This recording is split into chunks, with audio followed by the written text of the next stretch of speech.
Welcome to In the Zone, number 19. I'm Craig Zimmerman, the host, and across from me is a St. Clair legend. That is bona fide legend. Well, I don't know about a legend, but I was here for a while. Tony Monte. Mr. Monte, we know that you were here for approximately 20 years, and we know some things about you, but I'm sure that even some of the kids that played for you, they don't know where you grew up or where you were born and raised. So where were you born and raised? I was born in Detroit. Okay. And I lived there until my 9th grade. Then we moved to Plymouth, Michigan.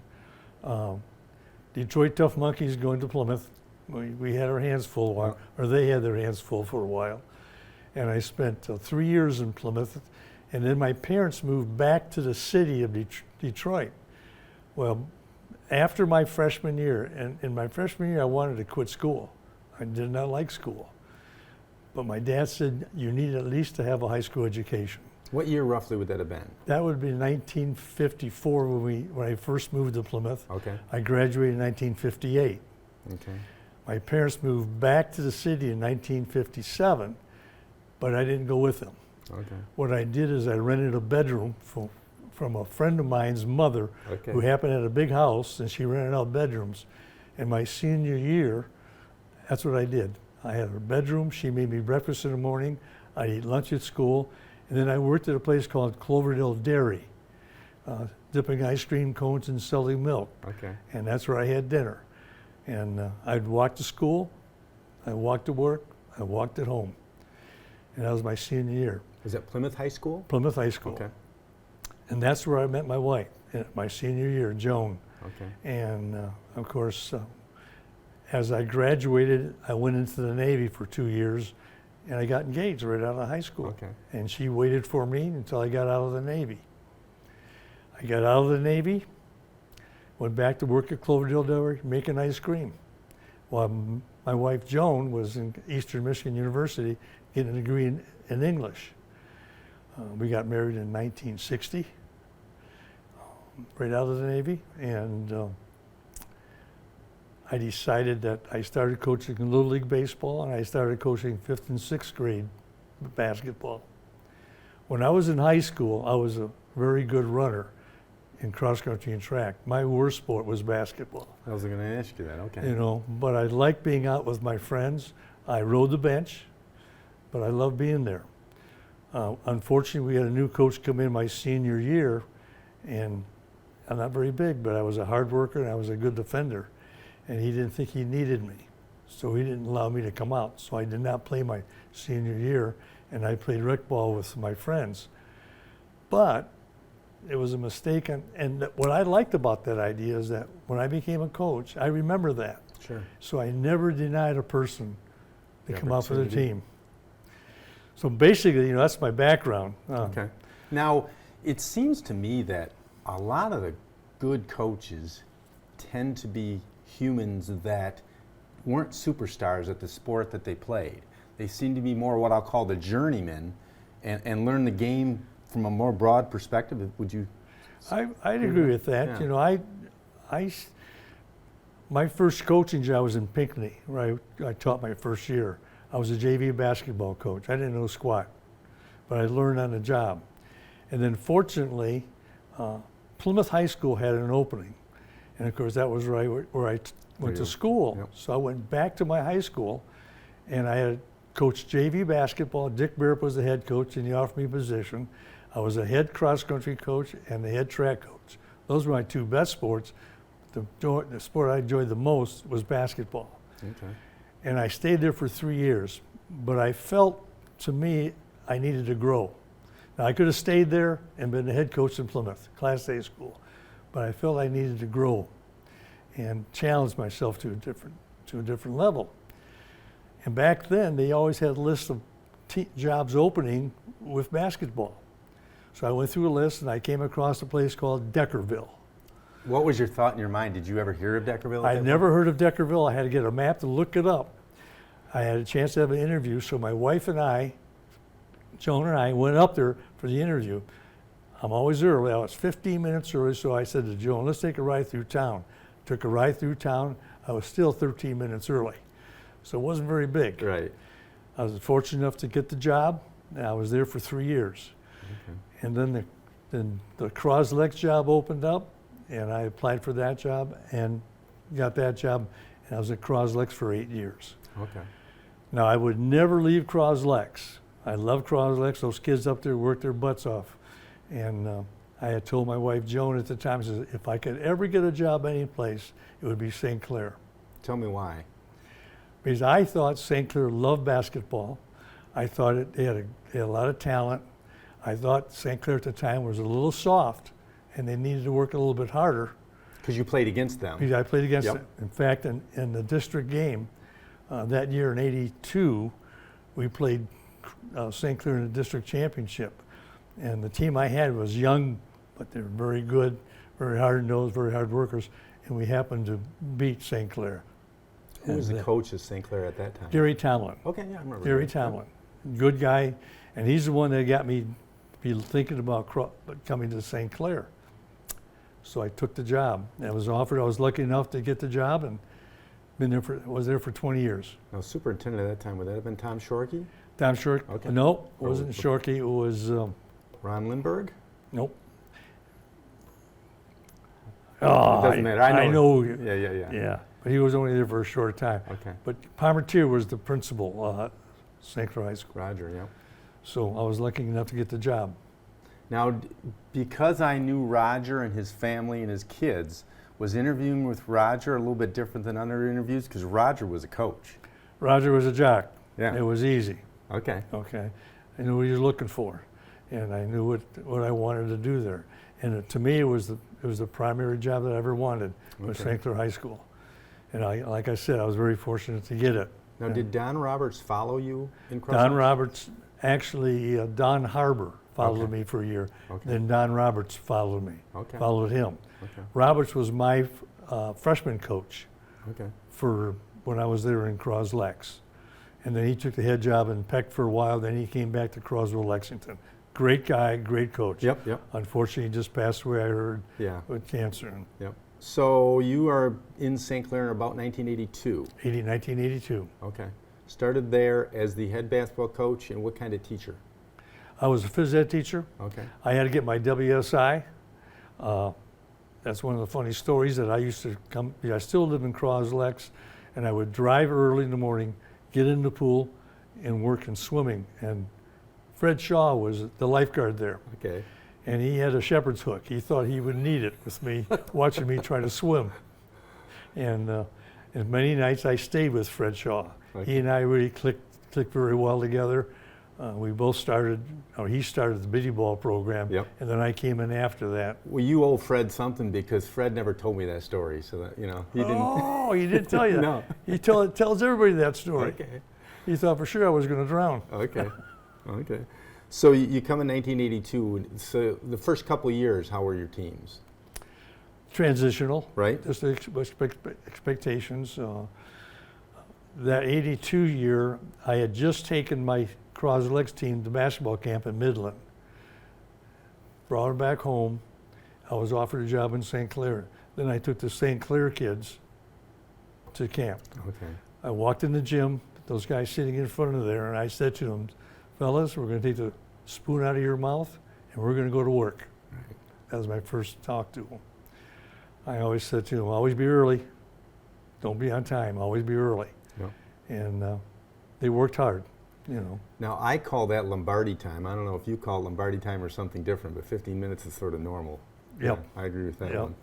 one. So did you go to college then to be a teacher? Yep. When I got out of the Navy, I worked at Cloverdale Dairy for 3 years. I Okay. didn't like my job. I wanted to go to school. So I applied at Eastern Michigan University. Well, my grades were not good enough to get in. My high school coach wrote a letter to Eastern Michigan and asked him, just give him an opportunity. And he said, well, we'll let you attend, but you have to go to junior college first. So I went to Henry Ford for 2 classes, got B pluses in both those classes, then went back to the counselor at Eastern Michigan. She saw my transcript. She looked me dead in the eye. I'll never forget it. She says, you'll never make it. Oh, so that was the dare. That was it there. Yeah. I said, just give me the opportunity to fail. And I was on the dean's list every year. Okay. I never took a college prep class in high school. I never took biology. The first biology class I took was in college. I was very fortunate that I had a wife who was an English major. Helped you out a little bit there, huh? Joan was terrific. Okay. So when did you decide that you wanted to be a coach? I decided I wanted to be a coach probably when I got out of the Navy. I was coaching Little League Baseball. I had some parents who suggested think I should go back to school and become a coach. It was baseball at the time. Back then we practiced 2 days a week and played 2 days a week, and I was very successful with those kids. I could relate with kids, even though I was pretty tough on them. I can relate. Was that in St. Clair, or where was that? Nope, that was in Plymouth. Okay. That was in Plymouth. Okay. I used to tell the parents when I was coaching baseball back then, I says, see this fence? On that side of the fence are your kids. On this side of the fence are my kids. Don't yell at my kids.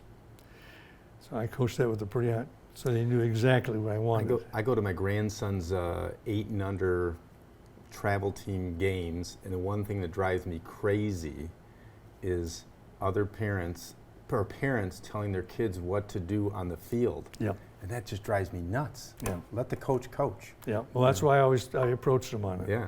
And it was they understood. I also had the distinction of being the only coach to ever be kicked out of a game. Not only the game, but the field. I had to get off property. Okay. So you learned well the first time that you made it. Yes, I did. I did it one time, but not again. Okay. So you come to St. Clair 82, 83, or 4, I'll say hypothetically, not knowing the exact, but that's your transition years, and then you get her up and running, and then you're sort of the program of the area. Well, I always said that St. Clair they loved their basketball, Mm-hmm. and they had good kids, and all they needed was a little toughness. And you know what I did is in the summertime, I never scrimmaged anybody at home. I always scrimmaged away, and I always took them to the city. Okay. Okay, and that was another thing. And we were going down in Southfield, and we go down there the very first few years, we were getting our butts kicked pretty good. But each year we got better and better, and pretty soon we started kicking butt. And Mason Bowman's team was probably the first team that really got us going. We played pretty well down there after that. Mid-80s? Yeah, mid-80s. Okay. And what it was playing better competition every day. Yep. And that's the only way you get better. And making it, we were getting in the van, drive an hour, 15 hours, Sure. 2 minutes, 2 nights a week. And we got beat by 30. I want to see those kids all got back in the bus the next time and went back down again to do it again. And it was a learning process. Sure. But then you hit the middle stride of your schedule probably. Yes. That's where you're better. And that's what happens. Right. You play better competition in the summer. And also, I think in the summertime is where you socialize with each other. Sure. You get more of a feel of Where your team's at. where my team's at, Yeah. and the individuals are.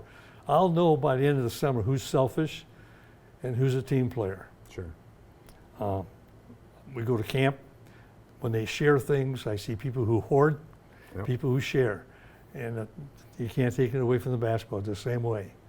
So that's what I look for in the summertime. Yep, yep. It seems as though, and I had this discussion with several other coaches, with Fred Shaw, with Darren Letson from Marine City, that different schools have maybe their strongholds: basketball, football, baseball, track and field.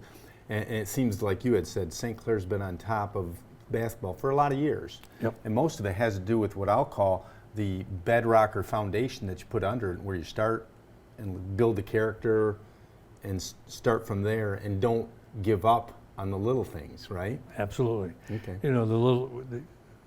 Your bitty ball programs. I would go over to St. Mary's to watch St. Mary's play basketball, Right. just to let them know I was interested in them. Sure. Take the time. It was taken out of my time and Joan's time, but it was necessary. I was 100% behind basketball. I've told many people many times I was a basketball coach who coached golf, Right. Not the other way around. not the other way around. Okay. So you retired from St. Clair High School in what year? 2002. Okay. 20 years ago. 20 years ago. So you retired and you didn't coach any longer. Nope. But you decided to go to Florida a little bit. Tell us that story. Well, what happened was one of my players, Carl Bublitz, who played golf for me, happened to be in charge of golf operations at a place called Gray Oaks in Naples, Florida. It's a high-end place. They have 3 courses, $200,000 to join. He invited me and Rick Rose and Marlene to play golf there one day. We played golf. And about probably 2 months later, he gives me a call. He says, "Coach, you want a job?" And I said, "Absolutely." So I went down there and I worked at the bag drop for 3 or 4 years, and then I moved into the locker room. But it was a great gig for 14 years. So played a lot of golf, polished a lot of shoes, cleaned a lot of clubs, but I had a great time. Now, what were the restrictions of when you could golf and how often you could golf? I could golf anytime there were members not out there. Okay. And I asked Carl Bublitz what my parameters were. Sure. And that was basically what it is. I could golf with members if they asked me to play golf, and I had some great opportunities, and I played some great courses because they took me to them. Sure. But usually my time was in the afternoon, sometimes early in the morning when I Okay. first got there. Now the place is so busy, there's less time to play golf. Now, In all honesty, did you ever keep track of how many rounds of golf you played in a year? I played a good share. Okay. At least I was playing 2 to 3 times a week, Okay. if not 9 holes, 18 holes. And what's nice about it there is that, of course, my wife passed away in '96. Okay. Marilyn, my wife, now had a chance to play golf, and she played. So it was really a pretty good deal for me. Okay. Okay.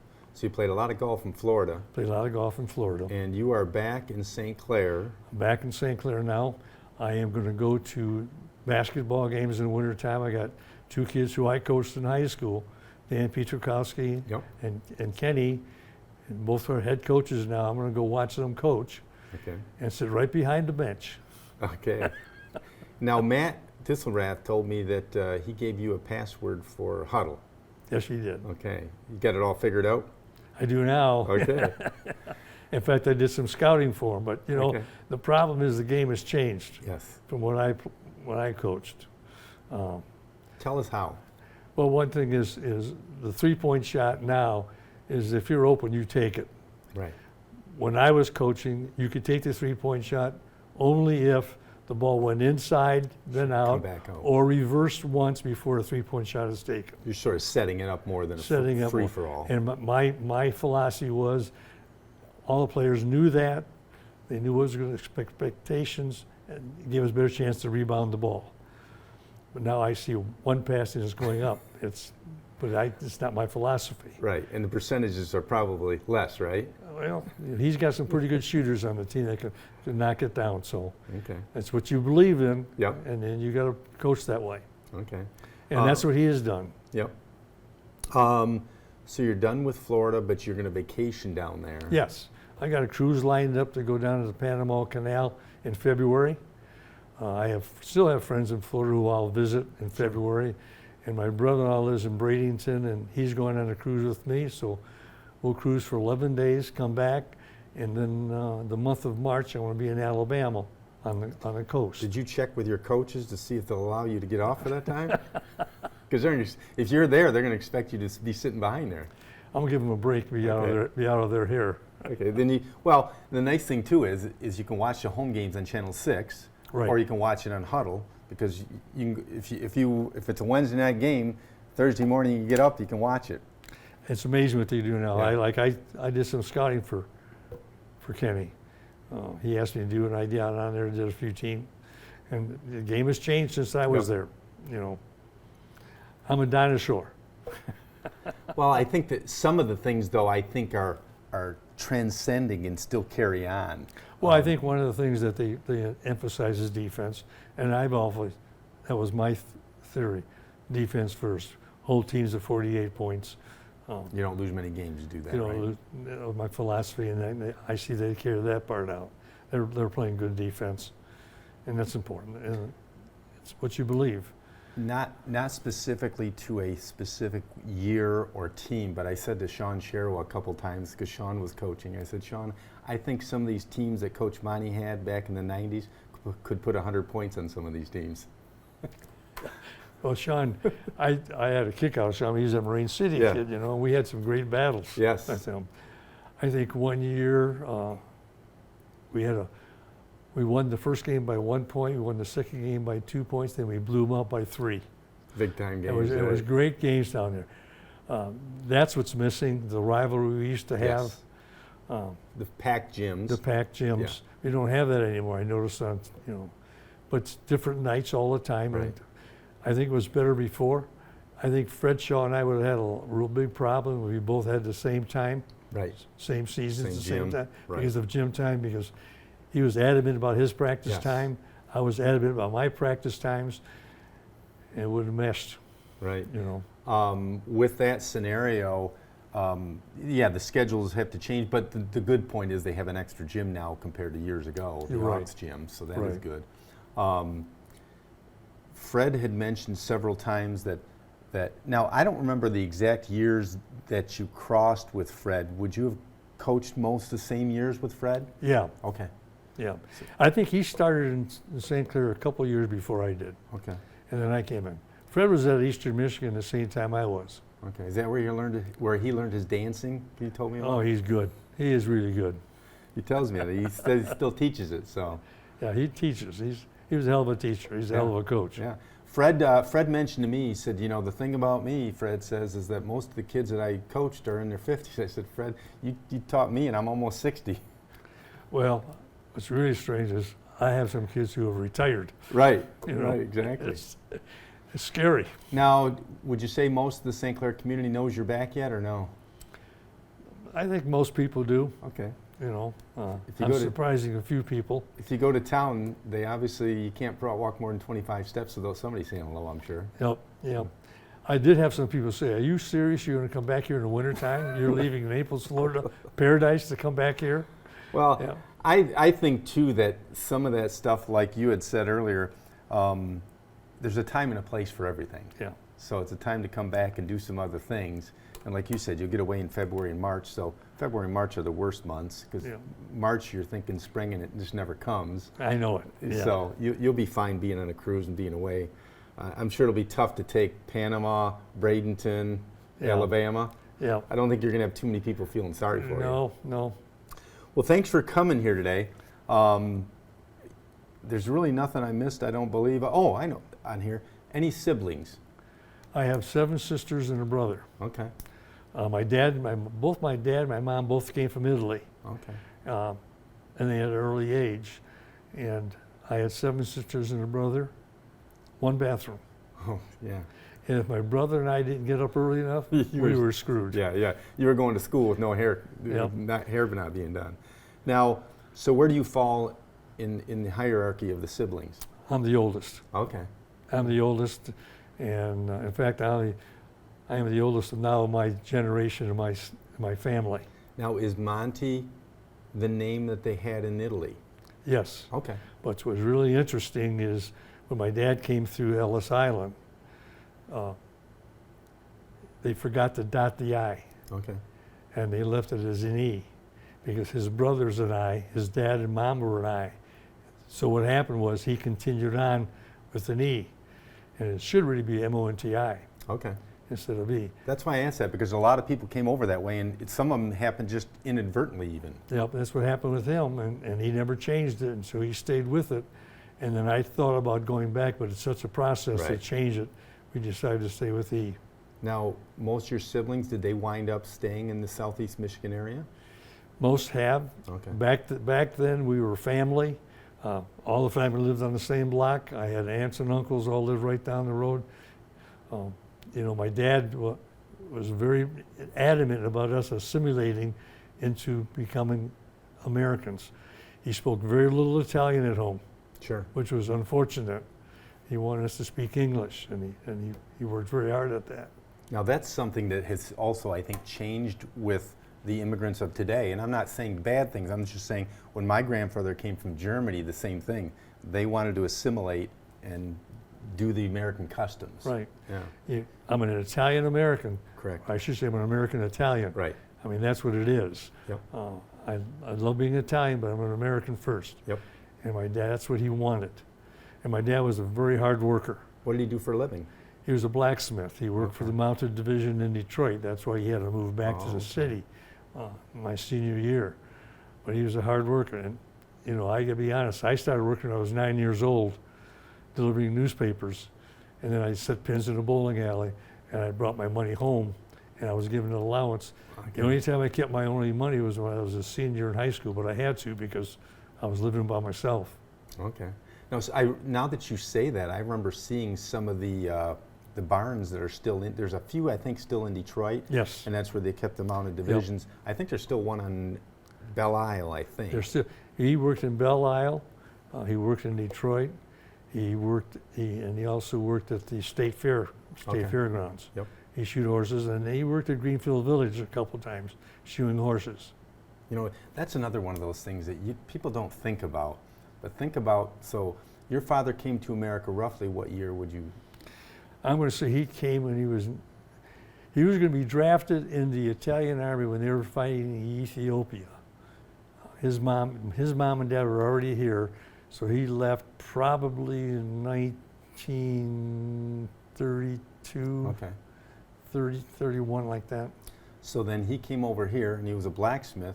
And so a lot of people that say are watching this wouldn't even think about what that meant. That meant that when the police department had their mounted division, which at that time there was probably several hundred horses probably in the city of Detroit, they all had to be shoed, cleaned up, and that's a normal occurrence that just happens. It's like servicing a car nowadays. That's right. Instead of changing the oil, you're changing the hoofs. Yep. Cleaning the stalls, doing all the dirty work as well. Yeah. That's interesting stuff to me because it's sort of forgotten about that even existed. Yep. And it's sort of it's still going on. They still have horses in Detroit. Yeah. Yeah, you're right. I do see them from time to time at like when they do events. They'll do the parades, they'll do the fireworks, things like that. Yeah, interesting. Okay. Well, welcome back to St. Clair. Thank you. It's good to be back. Glad we have the time to share it here at Channel 6, and we'll look forward to getting. I'm going to get together, call you probably in March, and maybe we can have a recap of the basketball season. I'll do that. Okay. Thank you very much, Tony. You bet. Thank you very much. Have a great day. Thank you for watching CTV 6 in the Zone. As it'll say right there on the screen, if you have a guest that you think is somebody that you would want to hear in an interview, call me at 586-707-5811. Until next time, we'll see you next time. Thanks.